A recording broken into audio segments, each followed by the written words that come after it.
Bonjour à tous. Savez-vous que les Britanniques sont eux aussi en élection législative anticipée? Ils votent le 4 juillet et que cette campagne, elle est beaucoup plus intéressante que la nôtre. Je vais vous expliquer pourquoi et c'est la grande revanche du Brexit. On nous avait vendu le Brexit catastrophe, etc. Alors, il y a toute une série de données qui sont en train de s'aligner, très officielles, qui montrent qu'ils sont en train de surclasser la France, les pays qui sont restés dans l'Union européenne. Et puis vous avez une dynamique incroyable au sein de cette campagne législative britannique autour de Farage, Nigel Farage, avec son nouveau parti Reform UK, qui explose dans les sondages et qui va, vous allez voir, on parle de Davos, on parle de l'OMS, on parle de la CEDH, on parle de beaucoup de choses, ils vont au fond des sujets. Rien à voir avec la campagne des 3 blocs en France, cadenassés par leur soumission à l'Union européenne, qui, quoi qu'ils en disent, ne proposent rien d'audacieux et ne vont surtout pas au fond des sujets, puisqu'ils ne remettent pas en cause les verrous qui empêche que la politique soit la vraie politique avec un P majuscule. Je vais vous expliquer tout ça, la revanche du Brexit extraordinaire. Nous avons une seule chose à construire, nous, ici. C'est le chemin vers la libération, vers l'indépendance qui permettra en matière d'agriculture, d'immigration, d'économie, de social, de santé, d'école, de sécurité, d'emploi, de politique étrangère, de paix, qui nous permettra de rebondir. Le Frexit. On va y aller. On va y aller. Alors, l'incroyable revanche du Brexit dans cette élection, un succès bien sûr sur le fond, et puis une campagne très différente, la campagne législative britannique, très différente de la campagne législative française, parce qu'ils vont au fond des sujets, ce qui est permis par le fait qu'ils ont déjà quitté l'Union européenne. Donc maintenant ils peuvent aller sur plein de sujets très importants, forum économique de Davos, des sujets dont vous vous rendez compte, vous n'entendez absolument pas parler dans la campagne française, évidemment. Enfin nous on en parle, mais nous ne sommes pas candidats à ces élections-là. On a fait un choix raisonnable. Mais par ailleurs, les blocs officiels, les 3 blocs, n'en parlent pas. Alors, d'abord la revanche du Brexit. Confère cet article du Télégraphe, 19 juin. Le Royaume-Uni pourrait devenir l'île de stabilité, une île de stabilité, alors que la crise de la dette consume la France, écrit en titre The Telegraph, se fondant sur une étude qui vient de sortir de UBS, qui présente le Royaume-Uni comme beaucoup plus stable finalement que des pays comme la France. France qui vient, allez voir ma vidéo si vous ne l'avez pas vue sur la mise sous tutelle par la France de l'Union européenne, une vidéo d'hier, qui vient d'être ciblée par une procédure européenne liée à un déficit public excessif, qui craint une possible mise sous tutelle. Donc on a d'un côté maintenant la stabilité britannique versus l'instabilité, le chaos, la mise sous tutelle en France, pays de l'Union européenne. Donc au final, qui a fait le bon choix? Souvenez-vous de la propagande. Qui devait être dans l'instabilité et le chaos? Ça devait être le Royaume-Uni après le Brexit. Et qu'est-ce qui se passe finalement? L'inverse. Il y a des données très objectives. Je vous rappelle, on en a déjà parlé, qu'au premier trimestre de cette année 2024, la croissance de l'économie britannique a été 3 fois supérieure à celle de la France, 0,6% contre 0,2%. Puis on a des nouvelles données. Le Figaro, article du 18 juin, le titre « La bourse de Paris détrônée par celle de Londres ». Je cite « Paris vient de perdre sa couronne de première place boursière européenne. L'attractivité de la place financière pourrait pâtir de l'instabilité politique. » Donc ça y est, la bourse de Londres est passée devant la bourse de Paris. Première en Europe.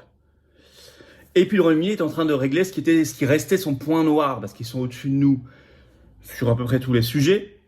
Il restait un point noir où ils faisaient un peu moins bien, ils avaient plus d'inflation. Mais en même temps, leur salaire augmentait plus vite. Et bien ça, ils sont en train de nous dépasser. Dépêche AFP du 19 juin. L'inflation britannique retombe à 2% en mai 2024. Elle était à 2,3 en avril, elle est baissée à 2. C'est, précise la dépêche, plus bas qu'en Allemagne, qu'en France et qu'aux États-Unis. Effectivement, en France, c'est 2,3% et aux États-Unis, 3,3%. Donc on a une revanche du Brexit déjà sur le fond. Et puis politiquement, une campagne législative qui rebat les cartes au Royaume-Uni et qui fait triompher Farage, l'homme du Brexit. Vous connaissez, on en a beaucoup parlé, la stratégie de Farage. Il crée les années 90 le UKIP, United Kingdom Independence Party. Il se fait élire, il a mis plusieurs tentatives, mais il a réussi à se faire élire à la fin eurodéputé, non pas pour jouer le jeu des institutions européennes qu'il veut détruire et qu'il a réussi, en tout cas il a réussi à en faire sortir son pays, non, pour avoir une caisse de résonance. Et ça a été très efficace. Et à partir de là, il a décroché le référendum du 23 juin 2016 sur le Brexit au Royaume-Uni et il l'a gagné. Et bien là, il est en train de faire une percée phénoménale dans cette campagne législative britannique. Article en France de La Croix du 18 juin, le titre Royaume-Uni, Nigel Farage en croisade pour un vrai Brexit. La Croix parle de séisme politique. Je vais vous lire un tout petit extrait. Vous compreniez bien. Vêtu d'un barbour et de sa casquette verte en tweed, il arpente de nouveau les routes britanniques. Il parle de Farage, bien sûr. Et son retour est en passe de provoquer un séisme politique au Royaume-Uni, d'après l'analyse publiée le 13 juin par l'Institut de sondage YouGov. Pour la première fois dans le cadre d'élections générales, avec 19% des intentions de vote, son parti devance les conservateurs à 18%. Il vient de passer devant les conservateurs. Alors que pendant très longtemps, la vie politique britannique a été bipolarisée. Il y avait le Labour, les travaillistes et les conservateurs, les Tories. Et c'était terminé à peu près. Et là, son parti, Reform UK, dépasse les conservateurs. Lui-même, Farage, est candidat dans la circonscription de Clacton-on-Sea, et les sondages le mettent gagnant, ce qui serait une première pour lui dans ce type d'élection. Le mode de scrutin britannique est très compliqué, et c'est un coup près. Gagne celui qui est en tête au premier tour, en quelque sorte. C'est tout. Donc c'est un mode de scrutin qui est compliqué, parce qu'il faut vraiment polariser, il y a un vote utile, entre guillemets, énorme. Et malgré tout, il est donné gagnant pour la première fois, personnellement. Alors, il lance ce qu'il appelle sa révolte politique. Ils n'auront donc, du fait de ce mode de scrutin, pas forcément beaucoup de sièges avec Reform UK le 4 juillet, quoi que c'est à voir, mais en tout cas, sa dynamique consacre la victoire du camp du Brexit, ce qui fait qu'aujourd'hui, il n'y a plus aucune force politique sérieuse au Royaume-Uni, importante, qui propose de revenir sur le Brexit. Ça n'existe pas. Donc quand on vous dit en France, les Britanniques regrettent, etc., sachez que c'est du pipeau. Parce que si c'était le cas, vous auriez des forces politiques qui se seraient emparées de ce regret. S'il était soi-disant majoritaire, vous imaginez bien qu'il y aurait des forces politiques, des hommes politiques qui se seraient emparés du sujet pour faire des voix. Or, il n'y en a pas. Y compris parmi les forces qui étaient hostiles au Brexit au moment du référendum. Donc tout ça, le Brexit est consacré, ça y est.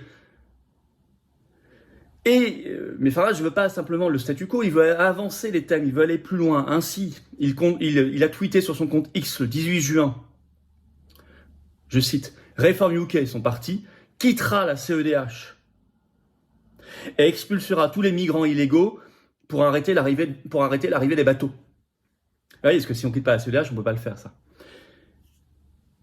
Donc, Union européenne, maintenant, il veut aller au niveau de la CEDH. Mais il ne s'arrête pas là. Ça avait été noté par le Daily Mail dans un article du 13 mai dernier. Le titre, Nigel Farage alerte sur le terrifiant traité OMS sur les pandémies.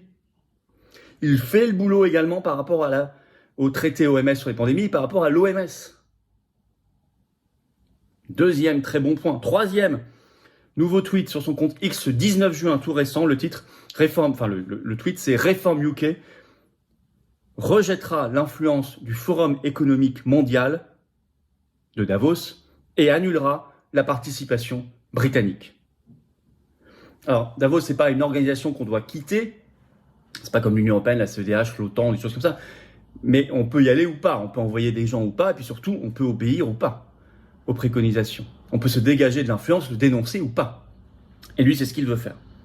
Et là, il parle de Davos. Alors là, il va vraiment au fond des vrais sujets. Donc il impose, grâce à sa dynamique, grâce à l'acquis du Brexit, il impose les vrais sujets.